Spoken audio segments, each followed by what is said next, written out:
यस्सु ही निजात मेरी, यस्सु ही सहारा है। यस्सु ही निजात मेरी, यस्सु ही सहारा है। जग उत्ते आउणा जिन्ने मुड़ के दोबारा है।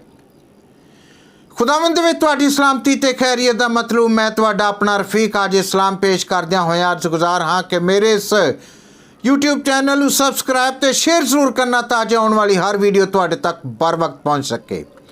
ते अज दा पैगाम जिहड़ा है वो मेरा भरोसा ते मेरा खुदावंद मेरा यस्सु मेरी निजात ते मेरी फतेहयाबी दा सबब। मैं दसना तुहानूं चाहांगा कि यस्सु नासरी तू मेरी है चट्टान, यस्सु नासरी तू मेरी है चट्टान ते मैनू फिर डर कादा।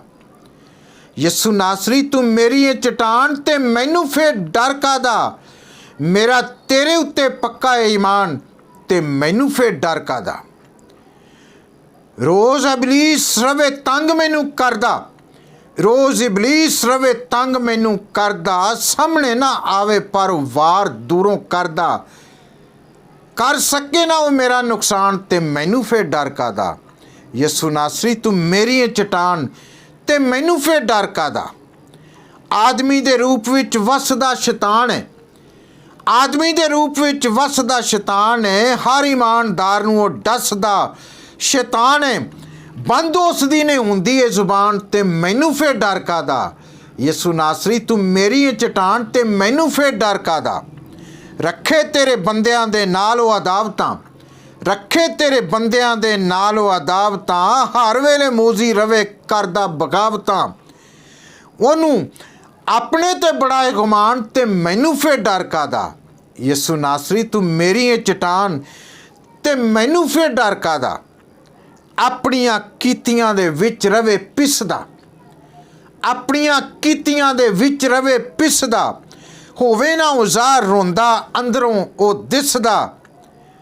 ओदे कम्मां तो मैं हुन्ना वा हैरान ते मैनू फिर डर कादा। यस्सु नासरी तू मेरी है चट्टान ते मैनू फिर डर कादा।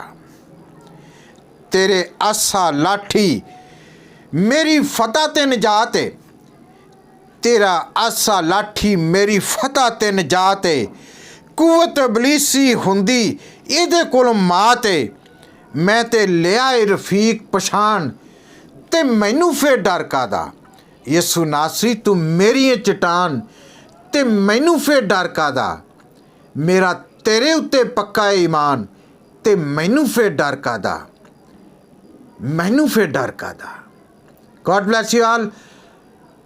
जिंदगी रही ते अगले नवे टॉपिक ते फिर मिलांगे। उन्नी देर तक अपना बहुत सारा ख्याल रखना।